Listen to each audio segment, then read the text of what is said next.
4:21 p.m. That's the exact moment, down to the minute, when Marilyn Monroe walked into the Salon Tesoro at Mexico City's Hilton Continental Hotel on February 22nd. We know this because the hotel's own press records documented it with bureaucratic precision. 38 photographers, 22 cameramen, an official start time of 3:30 p.m. that slipped later and later, as rumors spread that the event might be canceled.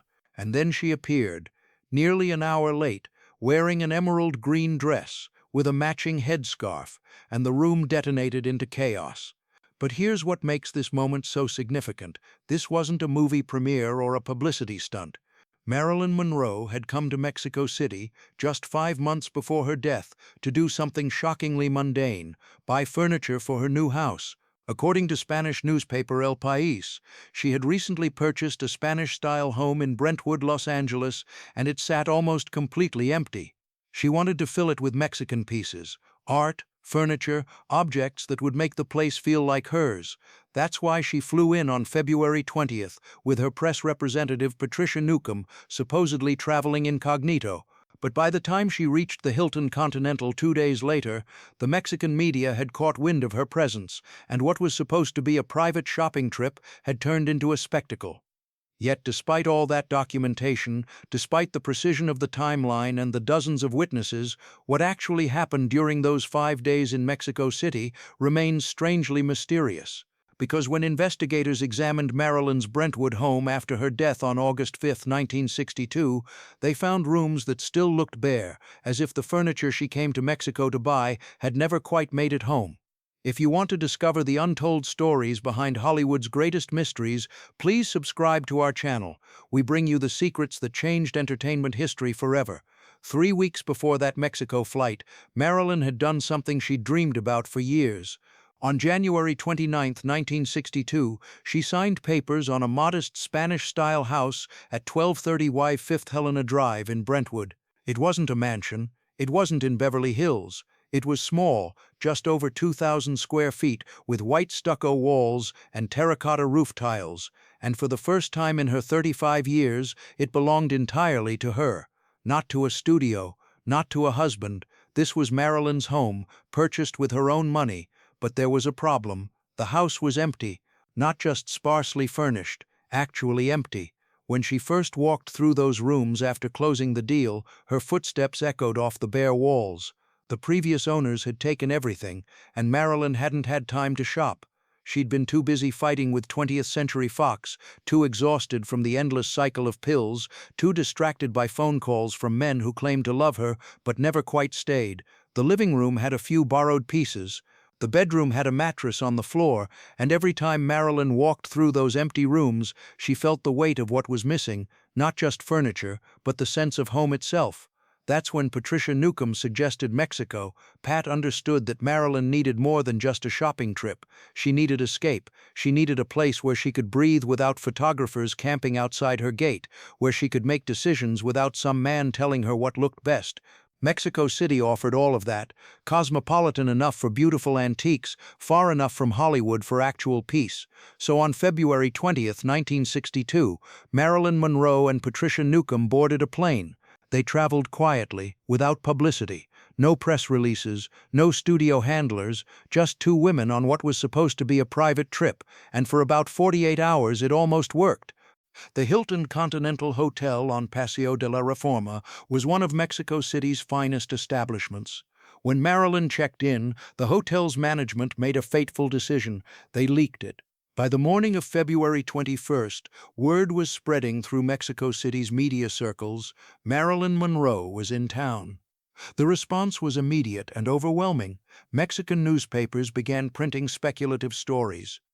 Was she scouting film locations, meeting with directors, having a secret romance? The hotel's PR team decided to organize an official press conference for 3:30 p.m. on Thursday, February 22nd, in the Salon Tesoro. They issued press credentials to manage the crowd. 38 photographers were approved. 22 cameramen were given access. But Marilyn Monroe had other ideas. By 3:30 p.m., she was still in her hotel room. Maybe she was exhausted. Maybe she was taking longer than expected with makeup. Or maybe, and this is what people who knew her well suspected, she was asserting the one form of control she still possessed, making people wait. In Hollywood, Marilyn's chronic lateness had become legendary because showing up late was one of the few ways she could demonstrate that she, not them, controlled her time. So the photographers waited. 3:30 became 4 o'clock. 4 o'clock became 4:15.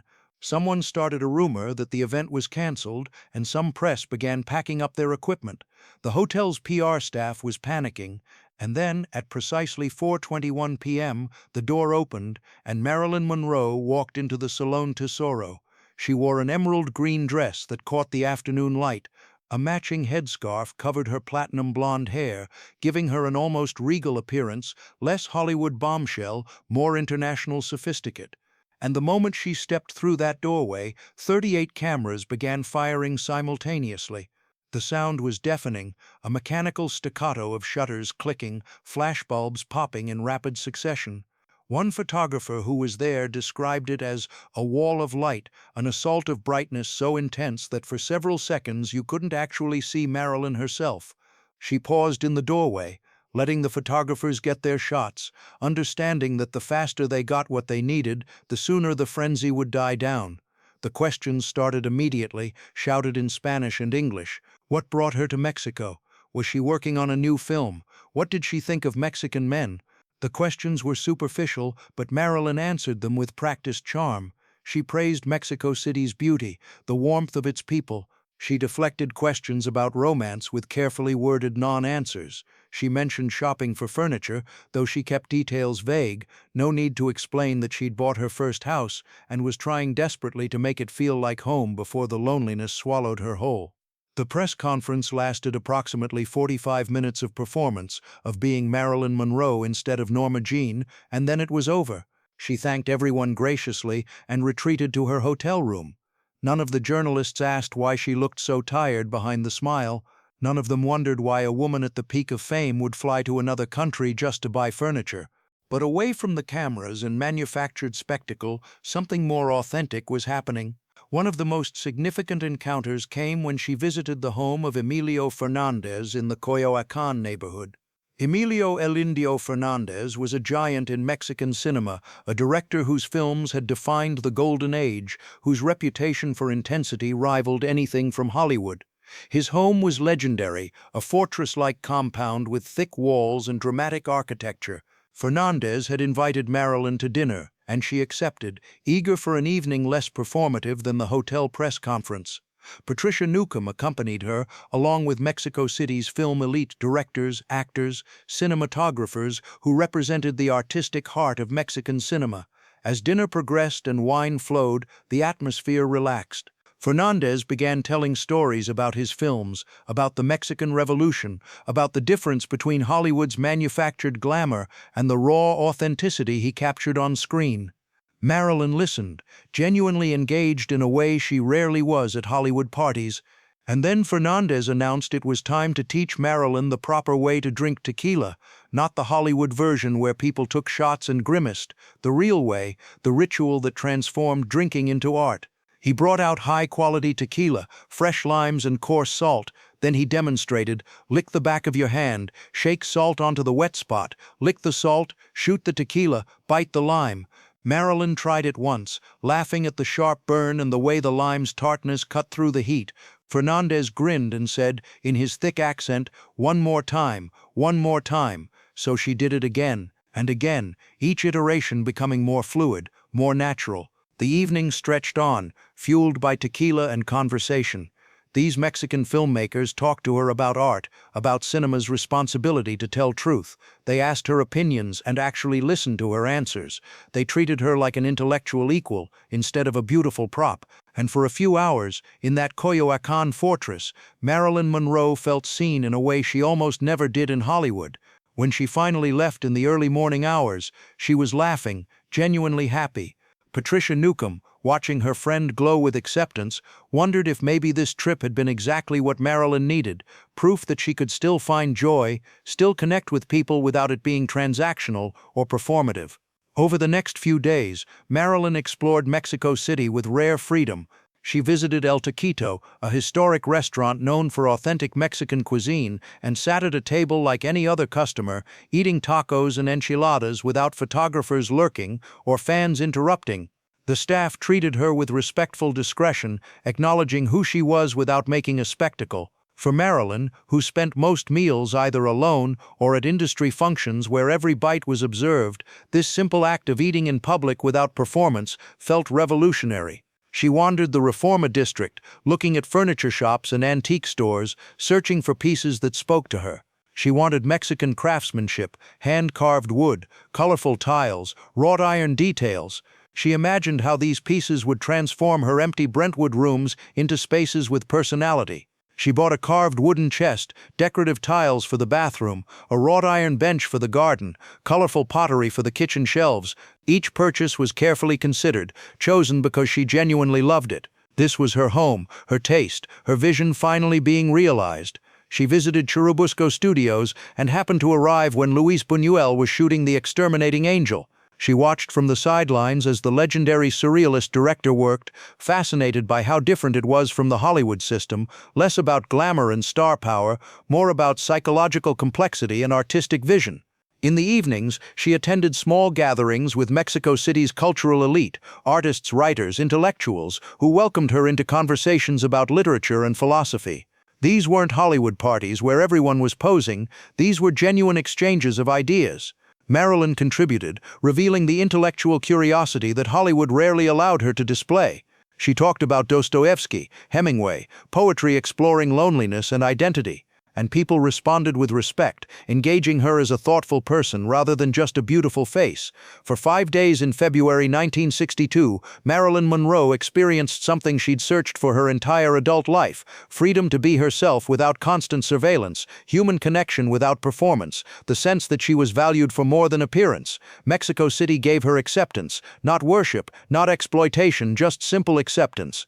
And as her trip drew to a close, she felt both grateful and melancholy, knowing that the moment she stepped off the plane in California, she would become Marilyn Monroe again, the public commodity, the sex symbol, the troubled star whose every move was monitored and judged. Marilyn left Mexico City on March 2nd or 3rd, 1962. Sources differ slightly, though most suggest March 3rd. She flew back to Los Angeles carrying receipts for furniture purchases and memories of tequila rituals and conversations that had made her feel human again. The flight home was quiet.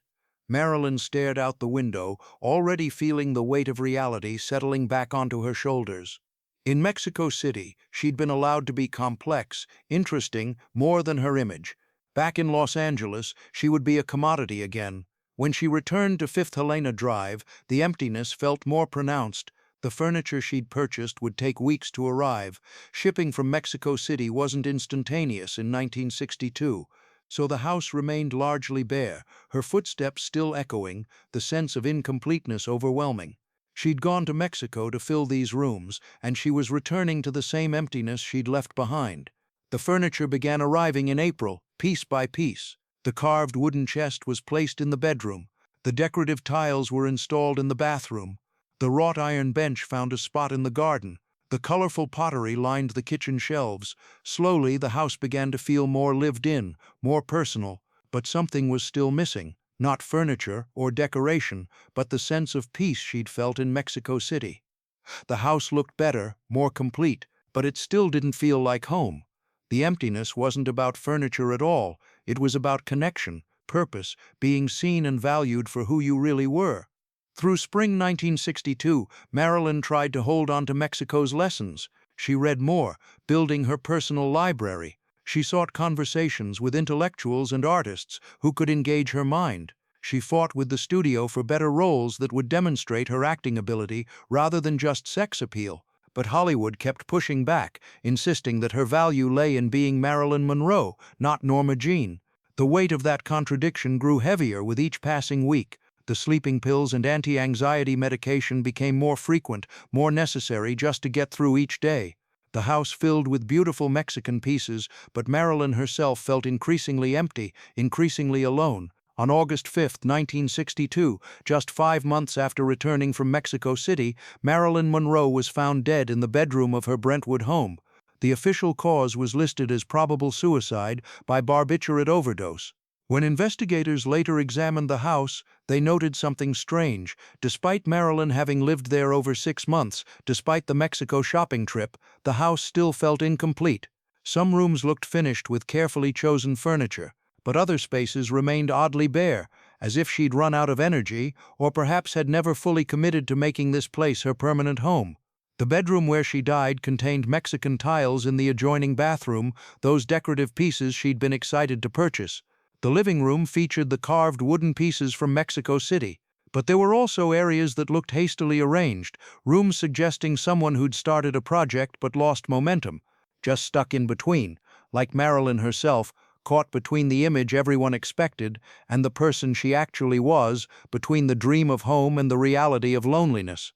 The Mexican furniture remained after her death, silent witnesses to those 5 February days when Marilyn Monroe had felt genuinely happy, genuinely seen, genuinely hopeful that she could build a different kind of life. The carved wooden chest held some of her belongings.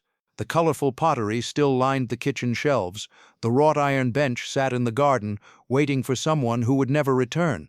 These objects, chosen with such care during Mexico City shopping expeditions, became artifacts of a future that never materialized, proof that Marilyn had tried to create something lasting. But furniture can't save you from loneliness. Beautiful objects can't fill the emptiness that comes from being valued for what you represent rather than who you are.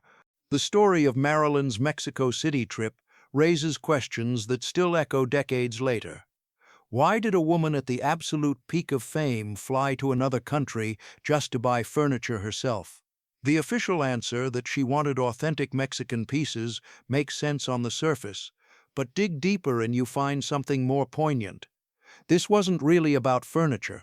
This was about control, about autonomy, about making decisions for herself in a life where almost everything was decided by studios and agents and men. Buying her own furniture with her own money for her own house was an act of independence, small maybe, but significant. The press conference at 4:21 p.m. on February 22nd became one of the last major public appearances where Marilyn seemed genuinely present and engaged. Just months later, she would be fired from Something's Got to Give for chronic lateness. Her relationships with the Kennedy brothers would become increasingly complicated. Her dependence on barbiturates would spiral beyond control. The Mexico City trip, with its tequila rituals and authentic tacos and conversations about art, represents a kind of last gasp of normalcy, a brief window when Marilyn Monroe got to experience life as something other than a commodity, got to be valued for something other than her sexual image. If you could go back to that moment when Marilyn walked into the Salon Tesoro, facing that wall of flashbulbs with her emerald green dress, knowing what would happen just 5 months later, what would you want to tell her? Maybe you wouldn't say anything. Maybe you'd just let her have those 5 days of relative peace, let her enjoy the tequila and the conversations with filmmakers who treated her like an intellectual equal, because those were the last days when Marilyn Monroe seemed to believe that building a home, literally and metaphorically, was still possible.